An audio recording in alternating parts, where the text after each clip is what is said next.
네, 오늘 읽은 본문의 말씀을 중심으로 이 일이 유다에 임함은이라는 제목으로 같이 말씀을 나누도록 하겠습니다. 요시야 왕이 죽었습니다. 요시야 왕이 갑작스럽게 전쟁터에서 죽은 후에 유다 백성들은 깊은 고민에 빠지게 됩니다. 누구를 왕으로 세워야 유다가 안전할 수 있을까? 고민을 한 끝에 여호아하스를 왕으로 백성들이 추대를 합니다. 그가 23살에 유다의 17번째 왕이 되는데, 여호아하스가 왕이 된 이 사건 자체가 파격적인 사건이었습니다. 왜냐하면 역대상 3장 15절을 보시면 요시야의 아들들은 맏아들이 여호난이고, 둘째가 여호야김이고, 셋째가 시드기야고, 넷째가 살룸이다, 이렇게 돼 있어요. 이 살룸이 여호아하스입니다. 그러니까 위에 형님들을 다 제치고 이 막내가 왕이 된 것입니다. 큰아들인 여호난에 대한 언급이 따로 없는 것을 보면 이 여호난은 일찍 죽었던 것 같아요. 그래도 그의 아들이 셋이 있습니다.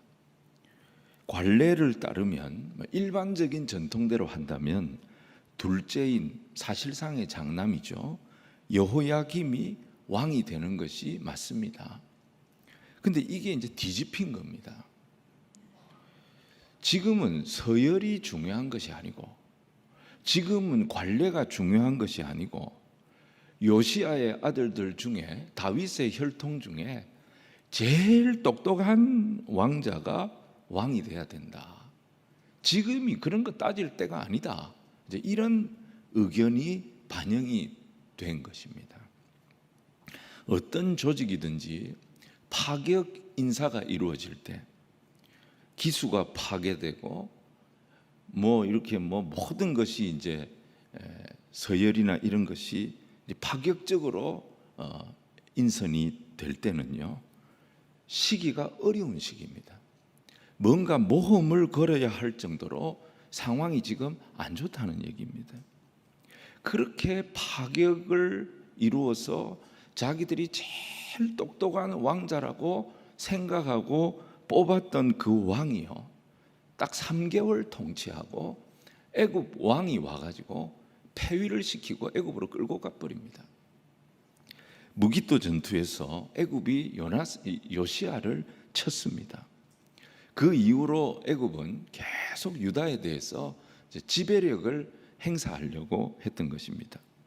근데 유다 백성들이 애굽에 물어보지도 않고 자기들 마음대로 왕을 세우니까 애굽의 왕이 우리는 너희들이 세운 그 왕을 왕으로 인정할 수 없다고 나온 것입니다. 우리도 조선시대에 보면 왕을 세울 때 명나라의 허가를 받아야 했습니다. 이 절차가 잘못되면 왕은 왕으로 통치를 못했던 것입니다. 애굽의 바로 느고는 여호아하스를 3개월 만에 폐위를 시키고 감금을 시켰다가 애굽으로 끌고 가는데, 여호아하스는 애굽에서 죽습니다. 그리고 왕을 세우는데 누구를 세우느냐?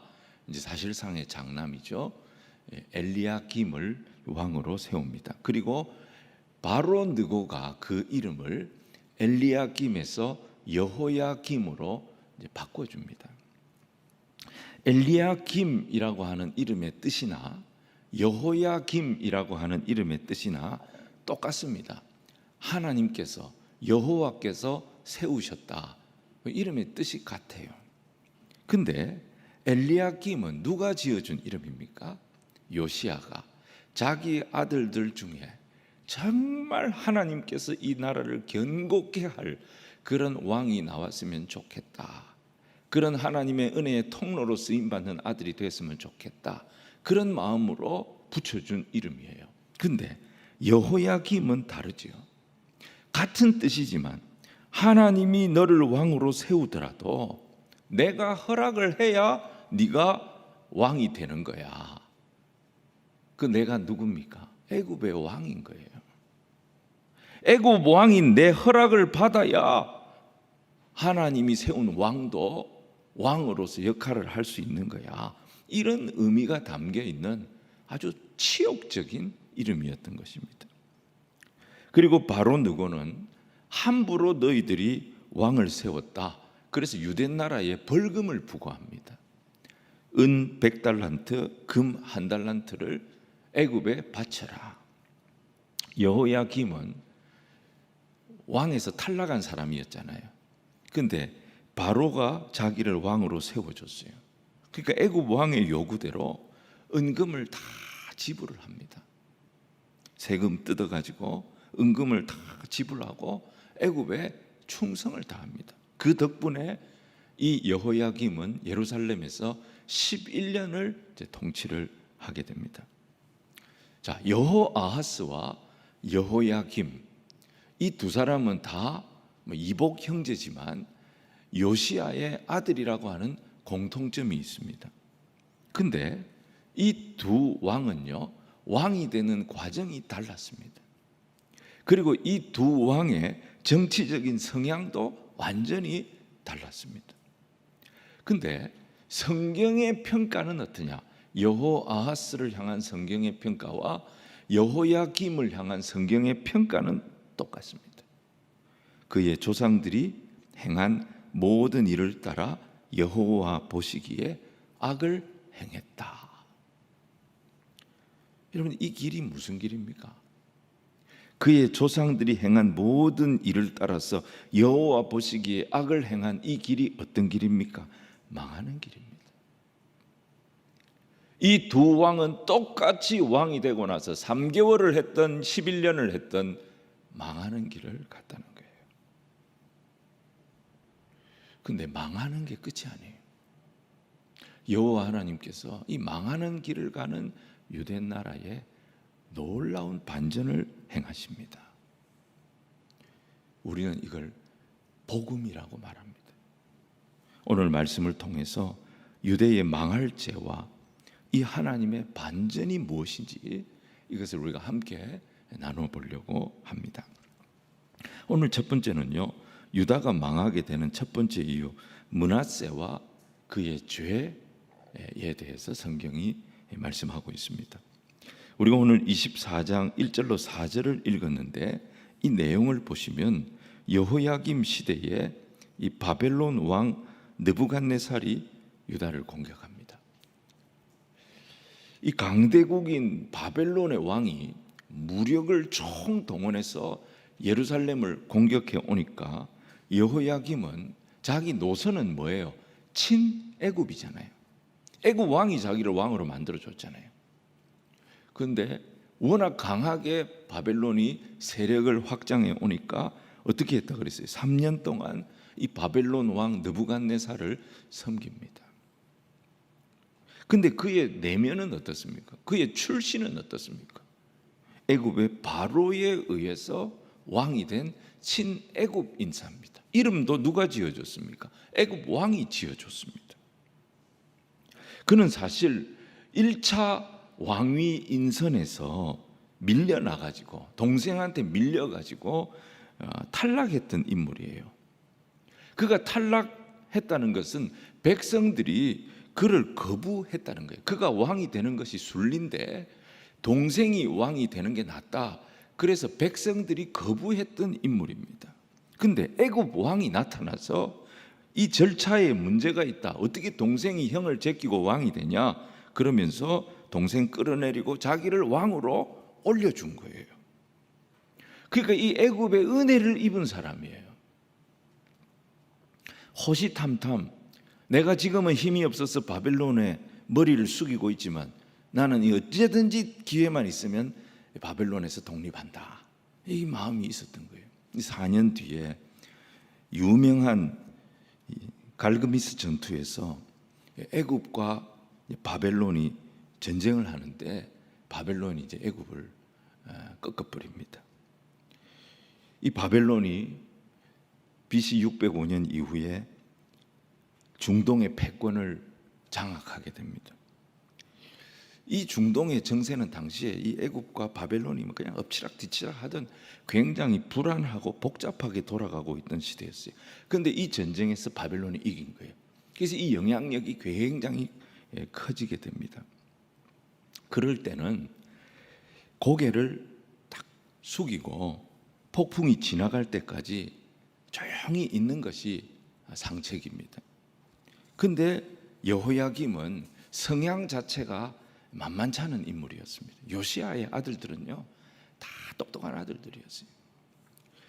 BC 601년에 중동의 패권을 4년 동안 딱 장악하고 있던 이 느부갓네살이 또 애굽과 전쟁을 하는데, 이 전쟁에서 아주 애매하게 바벨론이 패하고 일시적으로 바벨론이 후퇴를 하게 됩니다. 요게 이제 틈이 된 거예요. 그래서 3년 만에 반역을 한 겁니다. 하나님은 반역하지 마라, 선지자들을 보내서 반역하지 말라고 하셨는데, 여호야김은 외교적 판단을, 정무적 판단을 훨씬 더 하나님의 말씀보다 신뢰했던 것입니다. 그래서 결국 이 바벨론의 느부갓네살은 이웃 나라들, 오늘 성경에 보니까 이 유대의 이웃 나라들을 총동원해 가지고 유대를 공격하게 합니다. 애굽의 영향력이 조금 커지고 바벨론의 영향력이 상대적으로 좀 약화됐다고 바로 독립을 선언한 저 유대 나라를 가만두지 않겠다. 그래서 자기의 영향권 안에 있는 이 유대의 이웃 나라들을 총동원해서 공격을 한 거예요. 그 예루살렘에 큰 위기가 찾아온 것입니다. 그런데 이 사건에 대해서 오늘 성경이 뭐라고 말하느냐, 이 일이 유다에 임한 것은 하나님이 말씀하신 경고가 이루어진 하나님의 심판이라고 말씀하신 거예요. 2절에도 보면 선지자들이 전한 여호와의 말씀대로 된 사건이고, 3절에서도 이게 여호와의 말씀대로 된 사건이라는 것을 강조하고 있습니다. 근데 결정적 원인이 뭐냐? 하나님께서 유다를 이렇게 심판하시는 결정적 이유가 뭐냐? 3절 하반절 보시면요, 여호와께서 그렇게 유다를 망하게 하시는 가장 큰 이유가 므낫세가 지은 죄 때문이라고 강조하십니다. 여러분, 이 므낫세가 지은 이 죄를 그 손자였던 요시야가 어떻게든지 극복해 보려고 그렇게 회개 운동을 일으키고 그렇게 말씀 운동을 일으키고 그렇게 했지 않습니까? 그래도 성경이 뭐라 그랬어요? 여호와 하나님의 진노를 돌이키지 못해서 유다가 망할 수밖에 없었다, 그렇게 성경이 말씀하잖아요. 또 뭐라 그랬습니까? 므낫세가 흘리게 한 무죄한 자의 피가 예루살렘에 가득했다는 거예요. 여호와께서 이런 죄를, 이 므낫세의 죄를 내가 절대 사하지 않겠다, 그것 때문에 유다가 심판을 받고 결국 망하게 되는 결정적인 이유가 되었다. 열왕기가 그렇게 정리하고 있는 거예요. 근데 여러분, 정작 유다를 망하게 하는 죄를 지었던 장본인 므낫세는 어떻게 됐을까요? 역대하 33장 10절로 13절 말씀을 우리가 같이 한번 읽어보겠습니다. 10절부터 13절 같이 읽습니다. 시작. 여호와께서 므낫세와 그의 백성에게 이르셨으나 그들이 듣지 아니하므로 여호와께서 아수르 왕의 군대 지휘관들이 와서 치게 하심에 그들이 므낫세를 사로잡고 쇠사슬로 결박하여 바벨론으로 끌고 간지라. 그가 환난을 당하여 그의 하나님 여호와께 간구하고 그의 조상들의 하나님 앞에 크게 겸손하여 기도하였으므로 하나님이 그의 기도를 받으시며 그의 간구를 들으시사 그가 예루살렘에 돌아와서 다시 왕위에 앉게 하심에 므낫세가 그제서야 여호와께서 하나님이신 줄을 알았더라. 근데 이 내용이 말이죠, 열왕기에는 안 나옵니다. 여기 역대기에만 나오는 말씀이에요. 여러분, 므낫세는 유대 나라를 멸망에 이르도록 결정적인 아주 극악한 우상 숭배의 큰 죄를 범한 왕이었어요. 히스기야의 아들이었잖아요. 요시야의 할아버지였잖아요. 55년을 통치하면서 하나님을 진노케 하는 죄라는 죄는 다 지었던 왕이에요. 그런데 이 왕이 임기 말년에 그렇게 믿었던 아수르의 포로로 끌려갑니다. 그 비참해지는 과정을 통해서 왕이 포로로 쇠사슬에 묶여서 포로의 신분으로 끌려가는 그 과정을 통해서 이 사람이 어떻게 됐다는 거예요? 겸손하게 됐다는 거예요.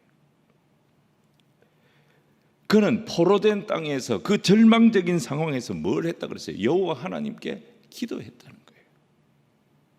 그랬더니 하나님께서 그 기도를 받으셨고 그를 다시 돌아오게 하셔서 그에게 다시 왕위에 앉을 수 있도록 회복의 은혜를 주신 거예요.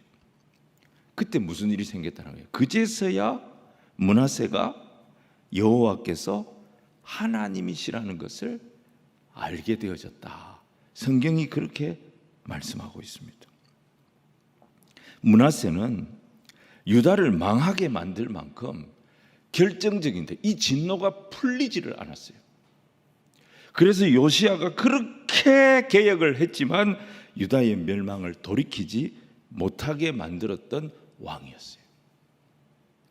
이게 뭐 아주 어리석은 질문이 될 수 있습니다만 한번 물어봅시다. 므낫세가 천국 갔을까요? 지옥 갔을까요? 서로 아침에 불편한 얘기는 하지 않는 걸로 그래요. 근데 이런 죄인이 여러분 나라에 왕이 그 나라를 멸망에 이르도록 통치를 했던 이것만큼 씻을 수 없는 죄가 어디 있습니까?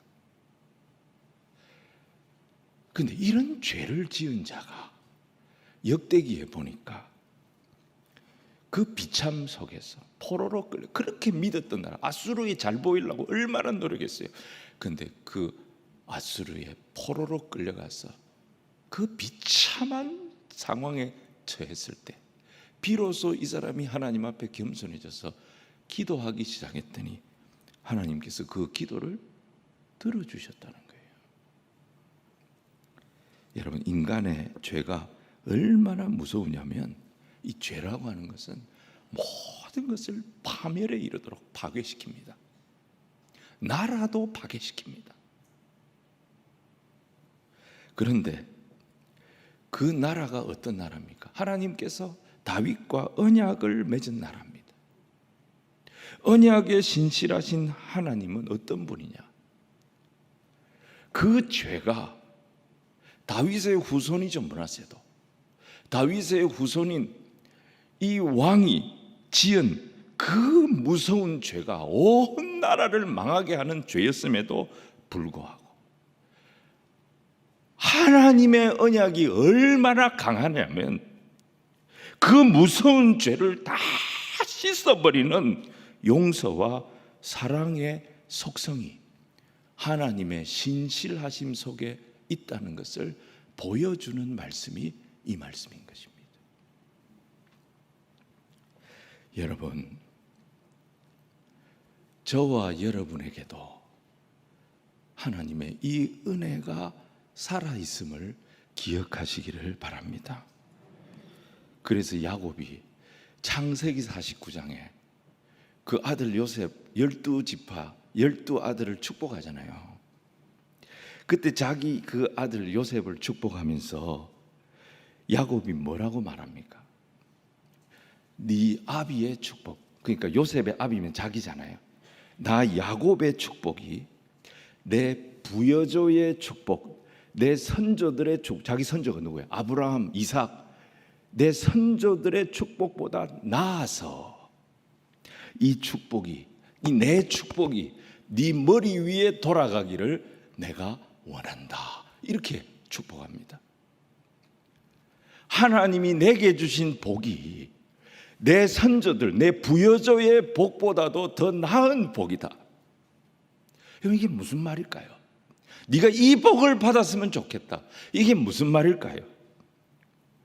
야곱의 인생을 한번 보세요. 130년 그가 살아온 인생을 한번 보세요. 그는 평생 동안 자기 자신밖에 모르면서 살았던 사람이에요. 자기의 성공을 위하여, 자기의 생존을 위하여 주변의 모든 사람들을 이용했던 사람이고, 주변 사람들을 속여서 주변 사람들이 가진 것을 전부 다 빼앗아서 자기 것으로 만들면서 자기 인생을 만들어 온 그런 발목 잡는 인생이었어요. 그런데 자기가 집에서 쫓겨났을 때 베델에서 하나님께서 그와 함께 하시겠다고, 그를 도우시겠다고, 그가 베델로 돌아올 때까지 그를 지켜주시겠다고 약속하신 그 하나님은 자기가 그렇게 살았으면서도 자기를 그 약속에서 끊어버리지 아니하신 하나님이시라는 거예요. 요셉아, 내가 경험한 하나님은 내 조상들이 경험한 하나님의 어떤 신실하심보다도 더 큰 신실하심을 내가 경험했다. 나는 네가 이 신실하신 하나님의 언약의 복, 내게 부어주셨던 이 복을 내 아들 요셉이 받기를 원한다. 이 축복을 했던 것입니다. 사랑하는 성도 여러분, 하나님 우리를 향한 은혜가 얼마나 질긴지 아시겠습니까? 우리의 행위로는 하나님 앞에 못 섭니다. 근데 하나님께서 우리에게 이 은혜를, 야곱에게 주신 은혜, 므낫세까지 품으신 이 은혜로 오늘 저와 여러분을 돌보고 계심을 믿으시기를 바랍니다. 오늘 두 번째 유다가 망한 이유는요, 요시야의 아들들이 행한 죄 때문입니다. 요시야의 아들들은 요시야를 닮아가지고 굉장히 똑똑했어요. 그리고 아들들 하나하나가 능력이 있었습니다. 천재고 대단한 아들들이었어요. 여러분, 요시야가 개혁을 일으키는 거 한번 말씀을 한번 보십시오. 요시야가 유월절을 어떻게 지켰는가, 역대기에 보면 그게 아주 상세하게 나와 있어요. 그 이전에도 그렇게 유월절을 지킨 왕이 없었고 그 이후에는 물론 없었고요. 그걸 보면 요시야가 얼마나 치밀한 사람이고 얼마나 완벽주의자고, 요시야는 매사가 그냥 똑 부러지는 사람이었어요. 하려 그러면은 완벽하게 하는 사람이에요. 개혁도 완벽하게 하고 유월절도 완벽하게 지키고, 그런 사람이 요시야였어요. 그런 사람한테 보고서 들고 들어갔다가 옷자 하나 나오면 날아가는 거예요. 그런 사람 다니는 교회 주보에 옷자 하나 나오면 담임 목사 날아가는 거예요. 요시야의 아들들이 그걸 물려받은 거예요. 보통이 아니었어요. 요시야의 아들들이 다 보통이 아니었어요. 자존심 굉장히 강하고 머리가 뛰어나고. 근데 요시야의 아들들은 그 아버지의 신앙을 못 물려받은 거예요. 너무 지머리가 좋고 정말 판단이 탁월하니까 전부 이 아들들이 하나님을 안 믿고 누굴 믿었느냐? 자기 머리를 믿었던 거예요. 여러분, 23장 23절, 23장 32절 보시면 이 여호아하스, 여호야김 똑같이 말했죠. 이들이 악을 행했다는 거예요. 여호와 앞에. 이 악이 과연 뭘까? 예레미야 2장 13절 같이 한번 읽겠습니다. 예레미야 2장 13절 같이 시작. 내 백성이 두 가지 악을 행하였나니 곧 그들이 생수의 근원되는 나를 버린 것과 스스로 웅덩이를 판 것인데 그것은 그 물을 가두지 못할 터진 웅덩이들이라 그랬습니다. 바로 앞에 11절 말씀, 예레미야 2장 11절 말씀 보면 다른 세상 나라들도 그들이 우상을 섬기지만 자기들이 섬기는 우상을 다른 신과 바꾸지 않는다는 거예요. 그런데 만군의 여호와 하나님을 너희는 버렸다는 거예요. 세상에 우상 섬기는 사람들도 지가 섬기는 신을 그렇게 다른 신하고 바꾸지 않는다. 근데 너희는 만군의 여호와 하나님을 썩어 없어질 우상과 바꿨다. 누가 그랬느냐? 요시야의 아들들과 유다 백성들이 그렇게 한 거예요. 생수의 근원이신 여호와 하나님을 버리고 자기 머리를 의지한 거예요. 스스로의 힘으로 나라를 구원하겠다고 자기 스스로 물을 담을 수 있는 웅덩이를 팠다는 것입니다. 근데 그 웅덩이가 어떤 웅덩이예요? 물을 담지 못할 터진 웅덩이라는 거예요. 비유적 표현이겠죠. 이 죄가 물을 담지 못할 터진 웅덩이를 팠다고 하는 이 죄가 실제로는 어떤 죄였을까? 예레미야 2장 우리 18절 19절 계속해서 한번 읽어보겠습니다. 시작. 네가 시홀의 물을 마시려고 애굽으로 가는 길에 있으면 어찌 됨이며 또 네가 그 강물을 마시려고 아수르로 가는 길에 있으면 어찌 됨이냐. 네 악이 너를 징계하겠고 네 반역이 너를 책망할 것이라. 그런즉 네 하나님 여호와를 버림과 네 속에 나를 경외함이 없는 것이 악이요 고통인 줄 알라. 주 만군의 여호와의 말씀이니라. 보세요. 이제 앞에 제가 이제 갈그미스 전투에 대해서 말씀을 드렸는데 지금 중동의 판세가 자고 일어나면 바뀌는 거예요. 애굽이 강했다가 바벨론이 강했다가 지금 어디에 줄을 서야 할지 이 격동기에는 유다는 외교를 잘해야 되는 거예요. 그래서 여기저기를 계속 계산을 하면서 기웃거리고 있었던 거예요. 절박하죠. 살아야 되니까. 근데 18절에 보면 시홀의 물 이런데 이건 나일강을 말하는 거예요. 애굽을 기웃거린 거예요. 이어서 나오는 그 강물 이거는 바벨론의 유브라데 강을 말하는 거예요. 애굽에 줄을 서야 할지 바벨론에 줄을 서야 할지 지금 유대의 지도층들은 갈팡질팡 어떤 게 하는 것이 우리에게 유리한지 계속 왔다 갔다 하고 있었던 거예요. 그런데 예레미야는 뭐라고 합니까? 너희들이 붙잡아야 할 것은 하나님의 약속이다. 여호와 하나님의 언약을 신뢰하지 못하고 그렇게 세상을 의지하고 줄을 대려고 하고 네 머리를 의지하는 그게 뭐냐? 하나님 앞에 터진 웅덩이에 물을 대고 있는 악이라고 경고했던 것입니다. 므낫세의 죄뿐 아니라 유대의 왕들과 유대 백성들의 이런 악한 행위가 유다를 지금 멸망으로 끌고 가고 있는데 지금 유다는 살 길이 없는 겁니다. 그래서 결국 망합니다. 근데 유다가 망하는 게 끝이냐? 그게 아닙니다. 여기에 여러분 놀랍게도요 복음의 원리가 적용이 되고 있는 것을 보게 됩니다. 자, 우리가 디모데후서를 한번 보겠습니다. 디모데후서 1장 9절 10절 디모데후서 1장 9절 10절 같이 읽겠습니다. 시작. 하나님이 우리를 구원하사 거룩하신 소명으로 부르심은 우리의 행위대로 하심이 아니요 오직 자기의 뜻과 영원 전부터 그리스도 예수 안에서 우리에게 주신 은혜대로 하심이라. 이제는 우리 구주 그리스도 예수의 나타나심으로 말미암아 나타났으니 그는 사망을 패하시고 복음으로써 생명과 썩지 아니할 것을 드러내신지라. 사랑하는 여러분, 우리의 행위대로 계산하면 유다 백성들과 므낫세가 지은 죄를 계산하면 구원을 받을 수 있는 길이 없습니다.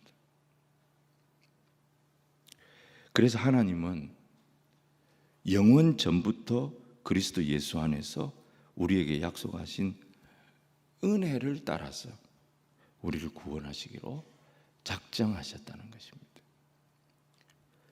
이 선물을 주시려고 성육신 우리 예수님께서 인간의 몸을 입고 이 땅에 오신 것입니다.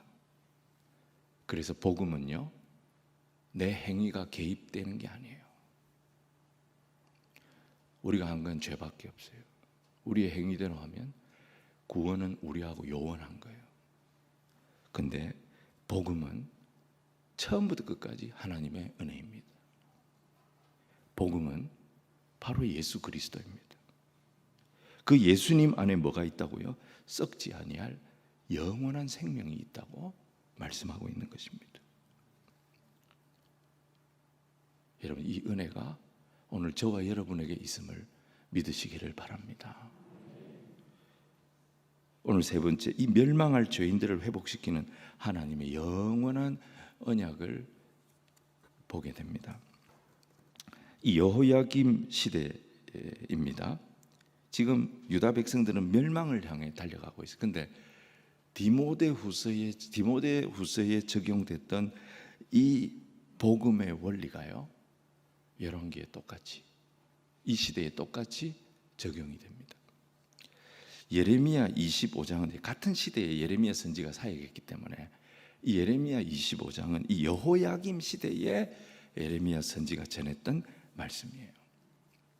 근데 예레미야 선지자는 요시야 13년부터 하나님 말씀을 전해서 여호야김 4년까지, 그 이후에도 계속 유다 멸망 때까지 말씀을 전하는데, 지금 23년째 예레미야 25장 1절 보시면 23년째 내가 여호와의 말씀을 전하고 있는데, 요시야 13년부터 지금까지 내가 23년 동안 하나님 말씀을 전하고 있는데 너희 중에 아무도 이 말씀을 듣는 자가 없다. 이 말씀의 내용이 뭐냐? 유다의 멸망입니다. 유다의 멸망은 므낫세의 죄뿐만 아니라 유다 백성 전체가 여호와의 말씀에 순종치 않았기 때문이라는 거예요. 그래서 바벨론에게 멸망을 당하는데 중요한 것은 예레미야의 예언이 망하는 것이 끝이 아니라는 거예요. 분명히 망해서 70년 동안 포로 생활은 합니다. 근데 그 뒤에 포로된 자의 땅에서 돌아온다는 약속을 같이 주고 있는 것입니다. 이스라엘은 그들의 죄악 때문에 하나님의 진노와 징계를 피하지 못합니다. 근데 진노와 징계를 받게 되지만 하나님의 약속 때문에 그들은 결국 약속 때문에 돌아온다는 것입니다. 여러분, 징계는 큰 고통이고 아픔입니다. 근데 하나님은 이 징계를 통해서 우리를 낮추십니다. 이 징계를 통해서 하나님께서 우리가 어떤 존재인가 하는 것을 보게 하십니다. 내가 얼마나 철저하게 처음부터 끝까지 구원받을 자격이 전혀 없는 존재인가를 알게 하십니다. 그래서 내게 유일한 소망은 영원 전부터 그리스도 안에서 행하신 일방적인 하나님의 약속의 은혜, 그것 때문에 내가 구원을 얻게 된다는 사실을 징계 속에서, 고난 속에서 깨닫게 하시는 것입니다. 여러분, 예레미야 32장 25절로 35절엔요, 이제 여호야김 시대, 그 아들이 여호야긴이거든요. 근데 여호야긴도 3개월밖에 통치를 못해요. 그리고 마지막 왕 시드기야, 이제 이 요시야의 아들 중에 막내 아들이었죠. 이 시드기야 시대에 하나님의 말씀이 임한 내용이 예레미야 32장입니다. 그러니까 예레미야 32장 시기는 시드기야 때였기 때문에 이제 유다의 멸망이 코앞에 다가온 시기였어요. 그런데 여호와 하나님께서 예레미야에게, 여러분 예레미야 32장 보면 뭐라고 말씀하시냐면요, 예레미야야, 밭을 사라는 거예요. 증인을 세워서 공증을 받으라는 거예요. 아니, 나라가 망하는데 하나님 밭은 사가지고 뭐 하겠습니까? 이게 무슨 소용이 있습니까? 그렇게 물었더니 그래도 남는 거는 부동산이다, 이렇게 말씀하신 게 아니에요. 뭐라고 말씀하시냐면 여호와께서 이런 말씀하세요. 한번 우리 같이 한번 읽어봅시다. 시작. 나는 여호와여 모든 육체의 하나님이라. 내게, 지금 나라가 망하는 거예요. 근데 하나님 밭을 사라는 거예요. 증인을 세워서 이게 네 밭이라고 하는 공정을 받으라는 거예요. 하나님, 이게 무슨 소용이 있습니까? 근데 하나님 뭐라고 하시냐? 야, 내가 못할 일이 있겠냐? 내가 못할 일이 있겠냐? 나는 여호와고 모든 육체의 하나님이다. 그러면서 여러분 예레미야 32장 25절 이후에 보시면요, 유다의 왕들, 고관들, 제사장들, 선지자들, 유대 사람, 예루살렘 주민 전부 다 악을 행했다는 거예요. 그들의 악이 뭐냐? 하나님 말씀 순종하지 않고 듣지 않았던 거예요. 그리고 자기 안에 있는 그 욕망, 자기 안에 있는 욕심, 그거 채워줄 온갖 우상을 예루살렘 사람들이 섬겼던 거예요. 그게 그들은 자기가 사는 길이라고 생각했겠죠. 근데 그 길이 하나님 망하는 길을 갔다고 말씀하십니다. 그리고 하나님 그것 때문에 예루살렘에 큰 심판과 징계가 있을 거라고. 그 말씀을 주시면서 예레미야한테 밭을 사라는 거예요. 유다 백성들이 우상에 빠져서 심판과 징계를 피할 수 없지만 므낫세를 회복시켰던 것처럼 내가 이 땅을 회복시킨다. 내가 못할 일이 있겠냐. 여러분, 예레미야 32장 36절로 44절이 그 말씀, 이게 복음이에요. 자, 우리 같이 한번 읽겠습니다. 시작. 그러나 이스라엘의 하나님 여호와께서 너희가 말하는 바 칼과 기근과 전염병으로 말미암아 바벨론 왕의 손에 넘긴 바 되었다 하는 이 성에 대하여 이와 같이 말씀하시니라. 보라, 내가 분함과 큰 분노로 그들을 쫓아보내었던 모든 지방에서 그들을 모아들여 이곳으로 돌아오게 안전하게 그들은 내 백성이 되겠고 나는 그들의 하나님이 될 것이며 내가 그들에게 한 마음과 한 길을 주어 자기들과 자기 후손의 복을 위하여 항상 나를 경외하게 하고 내가 그들에게 복을 주기 위하여 그들을 떠나지 아니하리라 하는 영원한 언약을 그들에게 세우고 나를 경외함을 그들의 마음에 두어 나를 떠나지 않게 하고 내가 기쁨으로 그들에게 복을 주되 분명히 나의 마음과 정성을 다하여 그들을 이 땅에 심으리라. 여호와께서 이와 같이 말씀하시니라. 내가 이 백성에게 이 큰 재앙을 내린 것 같이 허락한 모든 복을 그들에게 내리리라. 너희가 말하기를 황폐하여 사람이나 짐승이 없으며 갈대아인의 손에 넘긴 바 되었다는 이 땅에서 사람들이 밭을 사되 베냐민 땅과 예루살렘 사방과 유다 성읍들과 산지의 성읍들과 저지대의 성읍들과 네겝의 성읍들에 있는 밭을 은을 사고 증서를 기록하여 봉인하고 증인을 세우리니 이는 내가 그들의 포로를 돌아오게 함이니라. 여호와의 말씀이니라. 아멘. 인간의 교만, 인간의 행위대로는 심판을 피할 수 없어요. 하나님의 진노와 그 멸망을 피할 수가 없습니다. 그런데 지은 죄 때문에 큰 징계를 받는다 할지라도 하나님 마음은 뭐예요? 언약 백성을 결국 회복시키는 겁니다. 하나님 뭐라고 하세요? 내가 그들을 다시 데려와서 내가 그들과 영원한 언약을 세울 거다. 여러분, 읽은 말씀에 다시 한번 찬찬히 보시면 이 일을 누가 하느냐? 이스라엘 백성들이 하는 게 아니에요. 유다의 왕이 하는 게 아니에요. 이 본문의 동사의 주체가 하나님이에요. 철저하게 내가 할 거라는 거예요. 처음부터 끝까지 하나님께서 모든 회복의 역사, 이 백성에게 다시 은혜를 부어주시는 긍휼의 역사, 처음부터 끝까지 하나님께서 책임지고 하시겠다는 거예요. 요시야의 그 똑똑한 아들들, 그 잘난 아들들, 이 아들이 왕이 되면 유대 나라가 살 것이라고 기대하면서 세웠던 그 요시야의 아들들이 한 짓이 뭐예요? 여러분, 17대 왕이 여호아하스, 열왕기하 23장 32절 같이 읽어봅시다. 시작. 여호아하스가 그의 조상들의 모든 행위대로 여호와 보시기에, 자, 그 다음이 18대 여호야김 23장 37절에 뭐라 그랬어요? 시작. 여호야김이 그의 조상들이 행한 모든 길을 따라서 여호와 보시기에 악을 행하였더라. 19대 여호야김, 그 아들이죠, 여호야김의 아들, 24장 9절 같이 읽읍시다. 시작. 여호야김이 그의 아버지의 모든 행위를 따라서 여호와 보시기에 악을 행하였더라. 마지막 20대 시드기야 24장 19절 같이 읽읍시다. 시작. 그가 여호야김의 모든 행위를 따라 여호와 보시기에 악을. 요시야의 아들들, 그 잘난 아들들, 그 똑똑한 아들들 하나같이 하나님 무시했어요. 하나같이 교만의 길을 갔어요. 하나같이 세상의 길, 멸망의 길, 진노의 길을 갔단 말이에요. 근데 하나님은 징계는 하세요.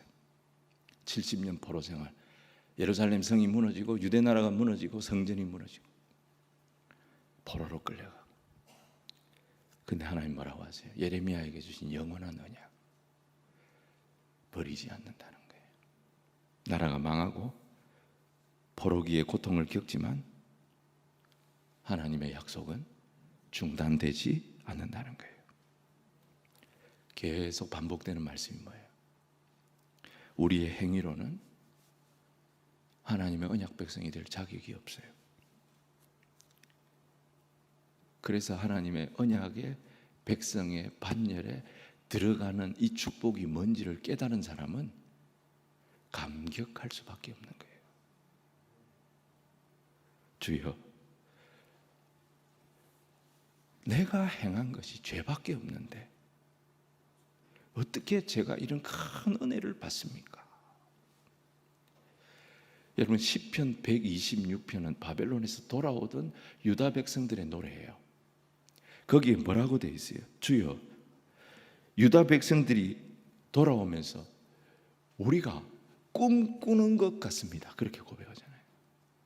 우리가 어떻게 다시 이 땅으로 돌아갑니까? 우리가 꿈꾸는 것 같습니다. 그들의 입에는 웃음이 가득 찼고 그들의 혀에는 이 큰 일을 행하신 이에게 찬송이 가득하였다 그랬습니다. 여러분, 성령 충만이 뭐겠습니까? 성령 충만은 내가 머리끝부터 발끝까지 하나님 앞에 도저히 설 수 없는 죄인임을 깨닫는 것이 성령 충만입니다. 성령님이 깨닫게 하시지 아니하시면 내가 죄인이라는 사실을 인정하지 않습니다. 내가 죄인인데 이 구원을 받을 자격이 전혀 없는 자라는 것을 인정하지 않고 여전히 자기가 잘난 사람이라고 착각해요. 제가 군대에 있을 때 선배 목사님한테 들은 얘기예요. 그 부대에 한 믿음 좋은 참모가요, 자기 사단장님 투스타를 전도하려고 그렇게 기도하고 노력을 했어요.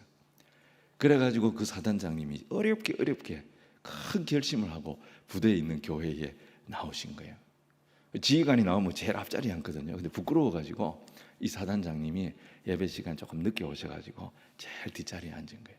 사람들 다 앞에 보고 있으면 모르잖아요. 목사님만 보이잖아요. 그 목사님이 너무 반가워가지고 이렇게 소개한 거예요. 여러분, 우리 부대에서 제일 큰 죄인이 오늘 교회에 오셨습니다.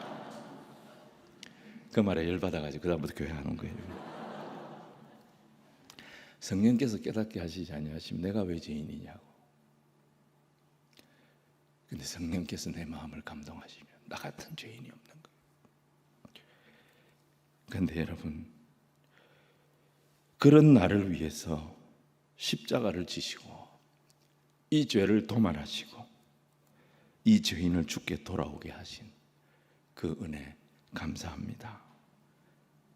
우리의 예배가, 그런 감격의 예배, 감사의 예배가 그 언약 백성의 진정한 예배가 되기를 주님 이름으로 축원을 드립니다. 사도 바울이 뭐라 그랬습니까? 디모데전서 1장 15절 우리 같이 한번 읽어봅시다. 시작. 미쁘다 모든 사람이 받을 만한 이 말이여, 그리스도 예수께서 죄인을 구원하시려고 세상에 임하셨다 하였도다.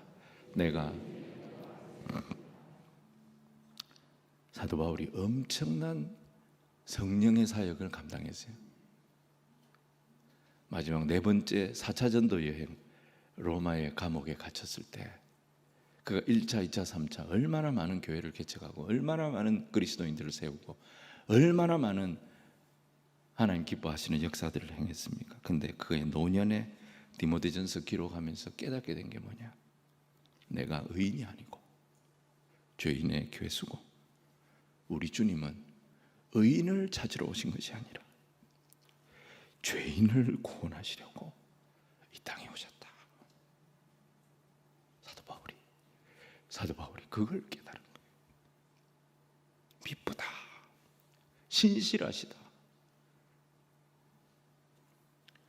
사랑하는 성도 여러분, 므낫세가요, 우리가 므낫세예요. 여호아하스가요, 우리가 여호아하스예요. 여호야김이 우리가 여호야김이에요. 행한 것은 죄밖에 없는 우리를 예수 십자가로 구원하셔서 하나님 자녀 삼아 주셨습니다. 이거 아는 백성은 세월이 갈수록 주 없이 살 수 없네 죄인의 구주야. 이 찬송 부르며 이 주님을 예배하며 므낫세처럼 겸손해서 여호와만이 나의 하나님이 되시고 예수님이 바로 나의 주와 나의 그리스도가 되심을 더 깊이 알아가면서 받은 이 은혜와 사랑 때문에 서로 종노릇하기를 더 기뻐하는 그런 성도, 그런 교회가 될 줄로 믿습니다. 우리에게 이런 은혜가 이 코로나 때에도 풍성해서 담장을 넘는 가지처럼 이 은혜가 우리의 다음 세대와 이웃들에게 계속 흘러나가는 축복의 통로가 되는 우리 울산교회 되기를 주님 이름으로 축복합니다.